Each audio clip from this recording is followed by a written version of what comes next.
తెనుగోళ్ళు ఇచ్చిన శిల్పక పండ్లు తేనె మామిడి పండ్లు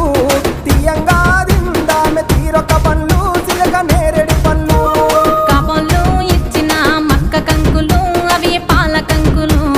కాల్చుకొని తిందాము కందికాయలు పచ్చి పల్లికాయలు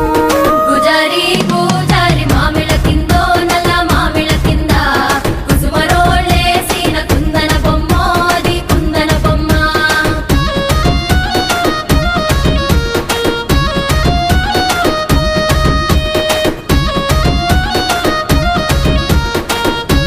Banu Edit. బెస్తోలు పెట్టిన పచ్చి చేపలు అవి వట్టి చేపలు